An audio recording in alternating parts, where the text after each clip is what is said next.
I'm not dependent on punch power, you know. You know, it takes a lot more than that to be a great fighter. A lot more than that to be a great fighter. So there's various ways I'll win. But I got the fighter spirit, and that's how I'll go in there and break him down with my spirit. After this. But he can't, though. That's what I'm saying. Like, he's not even equipped to fight this dude. He's not. It's going to have to be a bunch of stuff in there. Joshua will punish this man. It's impossible for somebody like Anthony Joshua, who is so big and so strong, to even think he's going to take it easy. Because even if he tries to take it easy, he's so powerful, so strong that even those punches that are being easy are still going to hurt. Anthony Joshua issued a strong warning to Jake Paul during the press conference, calling him delusional for believing he can win. He made it clear that he accepted this fight primarily for business and financial reasons. But once the bell rings, he remains the far superior and more experienced fighter. I deliver what I was supposed to deliver years ago. I deliver what they ran from. I deliver what he asked for $50 million for. I'm going to give him a $50 million knockout. I honestly listen to what people say sometimes. They're avoided, this person's running. I honestly think some people are deluded. Really, I do think that they've got some sort of a long-term concussion because no one's running. In terms of 50 million, I'm a businessman. If there was 50 million on it. Chris Algieri explains that this matchup gives Anthony Joshua an ideal opportunity to return to the ring after a stretch of inactivity following his last loss. Joshua can use this fight as a stepping stone to rebuild confidence and regain his competitive rhythm. It provides him with a large payday while keeping the risk level low, almost like a controlled sparring session. Algieri emphasizes that Joshua benefits financially, mentally, and physically, making this fight a strategic and well-calculated comeback move. What are we talking here? Like, it's going to be an exhibition? No, it's a fight. You're a heavyweight. You're calling out heavyweights. You're calling out a heavyweight. You're calling out Anthony Joshua, former world champion. You're calling him out on short notice. It's a fight. You're going to wear 10-ounce gloves and you're going to fight 10 rounds, and that's what it is. I don't understand any idea of anything else. Oh, it's going to be 8-2s? Is it going to be 15-ounce gloves? What the hell are we doing? This is boxing. You want to fight a real guy? You're fighting a real guy, which I am very respectful, and I respect the hell out of Jake Paul if he does step in the ring with Anthony Joshua, no matter what happens. Kid's got balls of steel, and I applaud you. Well, the reason I say we don't know yet because Jake Paul has fought in his last fight with Gervonta Davis was going to be an exhibition. They had to do that because of the weight difference. This is still a weight difference here. I mean, Anthony. No, there's not. No, it's not. It's heavyweight. It's the same weight class. Well, what do you consider Jake Paul? Cruiserweight or heavyweight? Heavyweight. How much did he weigh his last fight? He's fought a cruiserweight. He's also fought a heavyweight. Against Tyson was a heavyweight. What was his last fight? He's a cruiser. He's a heavyweight. What was he was too? His last fight was a cruiser against Chavez. Whatever, you know what I mean. Like the reason Gervonta Davis fight. He fought Chavez after Tyson. I guess Tyson was that long ago. Wow. That was a year ago. This week, I was looking at my Instagram memories. I was in Dallas, Texas, getting ready for me pooping my pants on Netflix. That was a year ago. Exhibition. These are questions that are asked. These are questions that are attached. Eddie Hearn states that Anthony Joshua is certainly interested in fighting Jake Paul, but they must proceed carefully due to Paul's unpredictable nature. Jake has a history of finalizing opponents and then suddenly canceling or delaying fights, which complicates planning and preparation. Because of this, Joshua's team is staying ready for any last-minute changes while continuing their training and strategy. Hearn notes that if Jake stays committed, the fight could become one of the biggest paydays of Joshua's career. However, he stresses the importance of balancing excitement with caution to protect Joshua's momentum and ensure the fight does not lead to unnecessary disruptions. Jake Paul news seemed to come to a surprise for many. How close are we to making that fight, Eddie? Not that close. I mean, there are conversations. There's a lot of hurdles to overcome. But if he's serious about the fight and if he can get made, there's a very good chance we'll do it. Is it on Netflix, and what did DAZN have to say of the fact that it made one of the hurdles to overcome? But we were going to have an 8-round run out in December. Just so happens it might be against Jake Paul. Have you spoke to Nikisa? I know you're not friends with him. What other conversations you've had? That's who we're talking about, you know. And if they're serious and if it's real, there's a good chance. But listen, we could wake up tomorrow and he's announced another opponent and he just used AJ's name for clout. Listen, I have to respect him if he takes the fight. But Who knows? What do you think Dana White will make of this fight? I mean, he did Mayweather against McGregor. He doesn't like Jake Paul. I really couldn't care less what he thinks about the fight. AJ's going to make close to or around a career high payday, and we'll take it. Paulie Malignaggi highlights that Anthony Joshua will take this fight very seriously, even if it is officially labeled as an exhibition. Throughout his career, Joshua has never underestimated any opponent, and stepping into the ring means bringing full focus, power, and technical skill. Malignaggi explains that Joshua's discipline, timing, and ring IQ allow him to capitalize on openings and punish mistakes. Ryan Garcia agrees, adding that even if Joshua chooses to tone down his intensity, his natural strength and precision make his punches extremely dangerous. Both analysts underline that Jake Paul is facing a real physical threat, and despite the entertainment angle, this matchup cannot be taken lightly. Now, and if you listen to this, it's definitely out of the bag. Yeah, Fight for 84, big boxing movie that's hitting Netflix soon about the Olympic 84 team starring Jamie Foxx and Chris Algieri. I am not starring in anything, but whatever. Yeah, no, I got a credit. I'm in it. I got some lines. So that's amazing. That is so cool. I mean, this couldn't get any cooler. You're now in the movie, which is absolutely absurd. Yeah, what a day. Hopefully, what a life. Hopefully, maybe there'll be more of this. Who knows? I think it's just the beginning. I think this podcast is numbered. Our days are numbered. No way. I'm never letting this go, Dan. This is. I'm a ride or die. I hope you get so big and become such a big actor that you are like delaying production because you have to film our podcast in your trailer. Chris is in his trailer. Wait, he's got to finish his podcast with Dan. They're like, who's Dan? Johnny Drama style. Yeah, love it. Yeah, just when total diva. Pounds. Just total diva in every way possible. Yes, like we said, this episode is brought to you by PPV.com. December 6th, we're going to see Pitbull Cruz versus Lamont Roach. And guess what? We're going to talk to Lamont Roach on this episode. I caught up with Lamont and to get his thoughts on the fight with Pitbull, to get his thoughts on Jake Paul and Anthony Joshua, which we're going to get to in a second, to get his thoughts on 140, potentially fighting at 135. That's coming up in just a little bit with Lamont Roach. Don't forget to order that fight with us at PPV.com and all the good stuff that comes along with that. That's December 6th. Lamont Roach is an awesome interview. Great guy. Awesome guy. Forget the interview. He's just a good dude. I told you to tell him what's up. You probably didn't. He said what's up. He goes, where is he? I said, he's on a movie set. He goes, oh yeah. He's got those movie star looks.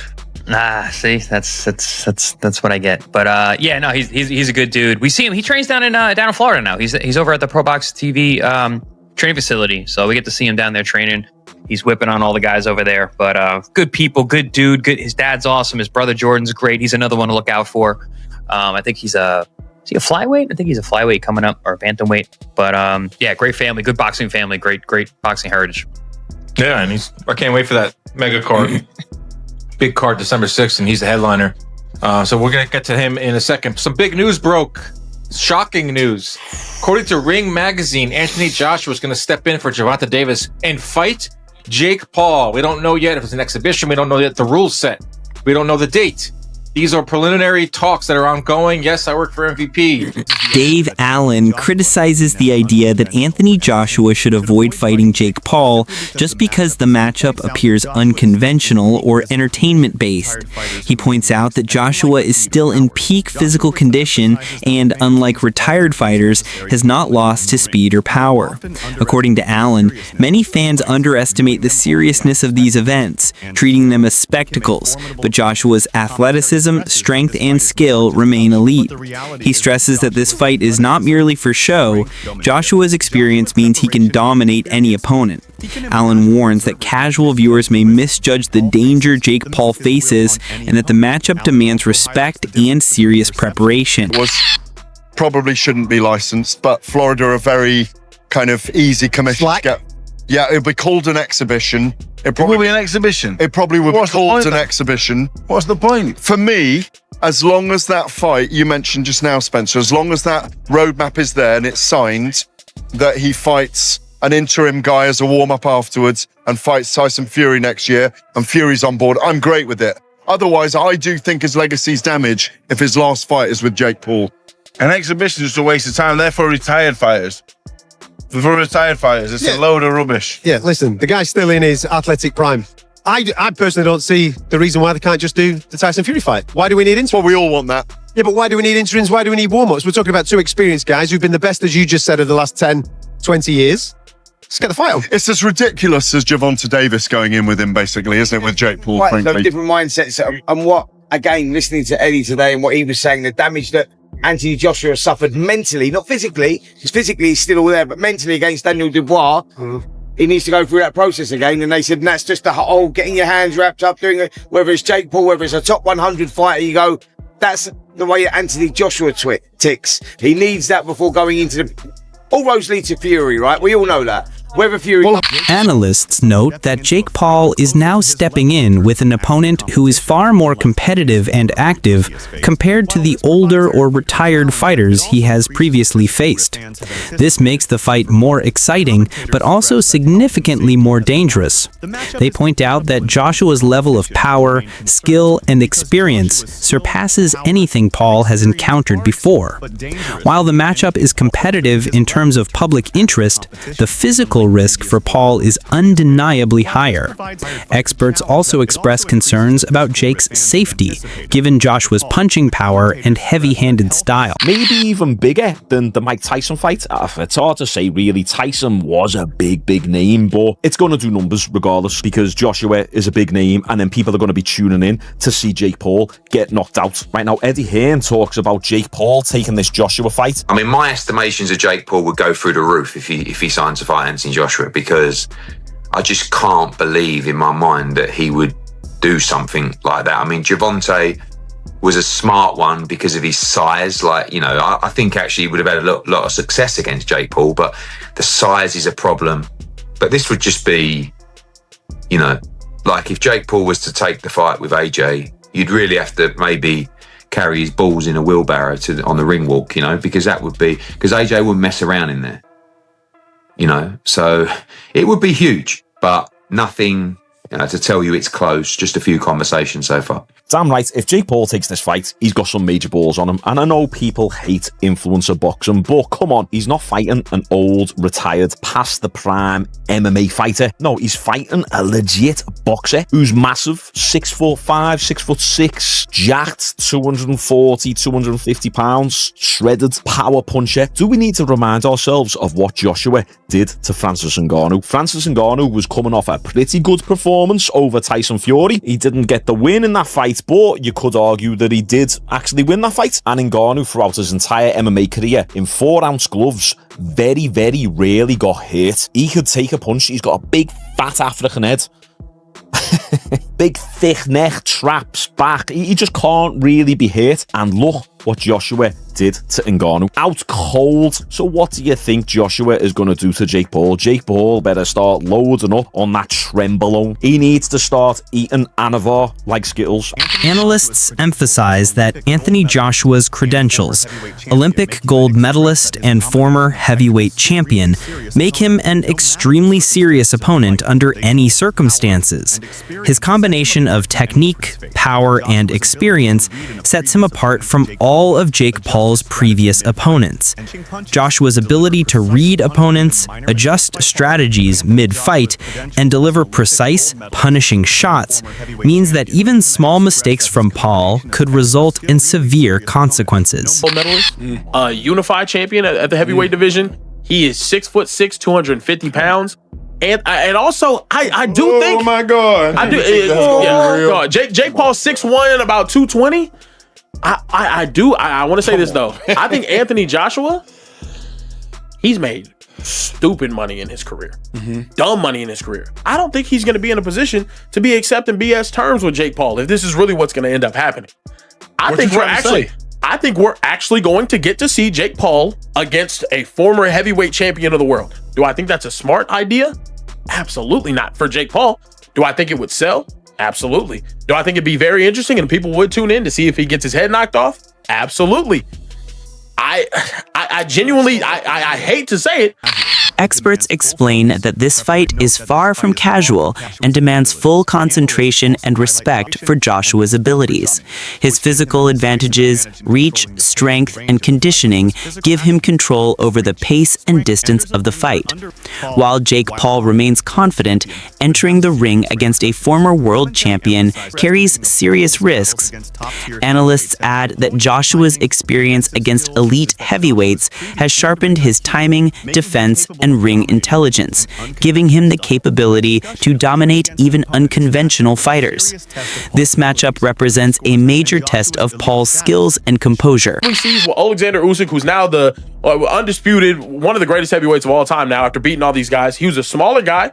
Went up, he's like 6'2", 6'3", about 200 pounds at first. Now he's probably sitting at about 220, 230. Similar size to Jake Paul. Yeah. Went up and beat all these guys. Granted, Usyk, greatest amateur boxer at that weight class ever. Mm-hmm.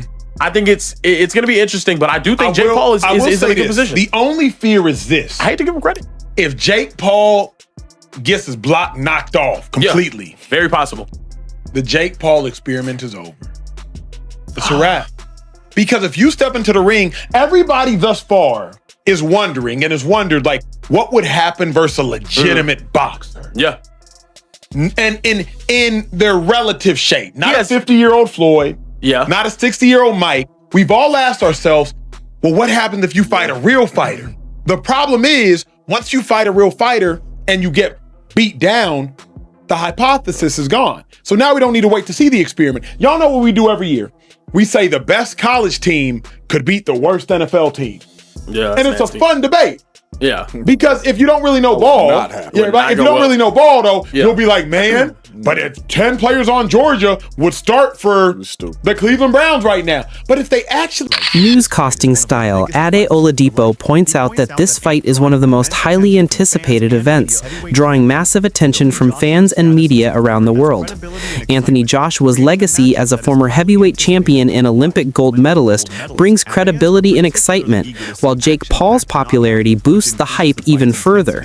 Fans are expecting action-packed moments and potential knockouts, adding intensity to the event. Oladipo emphasizes that Joshua's experience, skill, and power ensure the fight will be taken seriously, not just treated as entertainment. The global buzz, media coverage, and fan discussion underline the significance of this matchup. And this is, for Jake Paul, a much bigger fight than fighting Gervonta Davis. And I mean bigger, not just in the sense of who he's fighting and the size of AJ, I mean bigger in terms of numbers. Like Jake Paul versus AJ does way bigger numbers for me than Gervonta versus AJ. I think this actually does bigger numbers than Terence Crawford versus Canelo. I really do. I think this is, again, if it makes money, it makes sense. Let's talk about the negativity. And look, I get it. Like, if you're like me, I still believe, and look, some might say, well, AJ's just going to pick up, who knows what the numbers are, 80, 100 million, right? And then continue on his trajectory or career to potentially become a world champion again. I don't like this pause. If this is just me. I still believe that AJ can do damage in the heavyweight division. I believe that. Again, some people are like, no, he's done. Okay, cool. I believe that AJ can do damage again. I look at the heavyweight division and I remove Alexander Usyk from it and I'm like, AJ can beat a lot of those guys. So I like the idea of AJ staying busy and having real fights against real heavyweights. So I'm not a fan of this pause, especially considering that we've not seen AJ in the ring since September 2024. It's a long time. It's a long, long time. So if AJ has this fight, we're not going to see AJ in the ring properly until the spring. It's a long, long time. If AJ was busy, and then had this fight in between, I guess I wouldn't be too mad with it. I get it, right? If someone knocks on your door and says, do you want to fight Jake Paul for 100 million? You're like, you'd be stupid to say no. No, I don't want that 100 million for what would be and will be